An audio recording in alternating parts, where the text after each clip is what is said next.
the most wonderful time of the year. Ika nga ng isang kanta, magkakaiba man ng oras o time zone, sama-sama pa rin ipagdiriwang ng buong mundo ang Pasko. Mag-Christmas around the world po tayo, kasama ni Bam Alegre on assignment.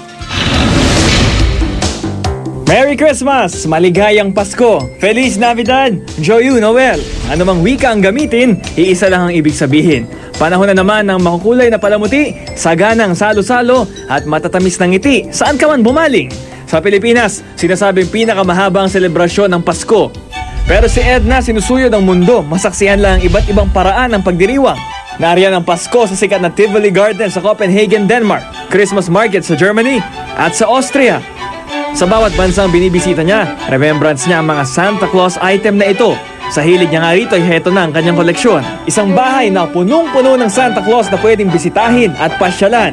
May nakahula skirt mula Hawaii. Siyempre may Pinoy na nakatsinelas. At ang sinaunang Santa Claus na naka-white robe mula Europa. What can be a more joyous collection than the Santa Claus?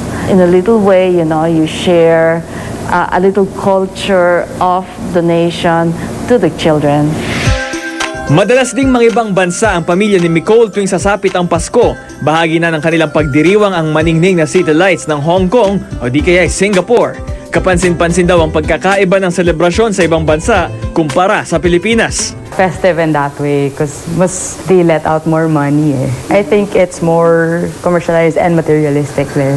We value family gatherings here in the Philippines. Angat talaga tayo doon. Iba-iba rin naman ang nakagawian o di kaya pauso ng ilang bansa. Sa Canada, pwede ka magpadala ng sulat kay Santa at ang postal code, ang kanyang pamosong tawa. Ho ho ho! Sa Ukraine, sa halip na Christmas balls at lights, ang pampalamuti sa Christmas tree, mga pekeng gagamba at sapot.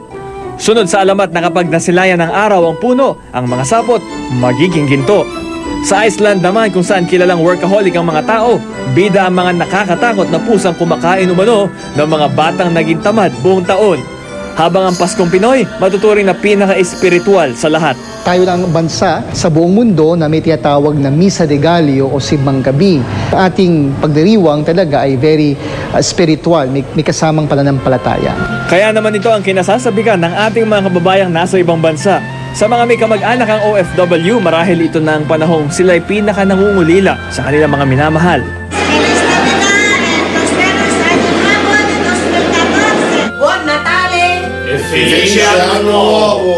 Merry Christmas! Maligayang Pasko, Kapuso! Maligayang Pasko, Kapuso!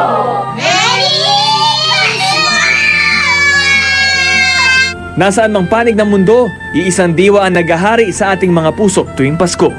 Hope ang miskay ng bansa mo na pag nagdiriwang ka ng Pasko, pinagdiriwang mo ang hope, pag-asa na magkakaroon tayo ng mabuting bukas, mabuting simulain at mabuting bagong taon.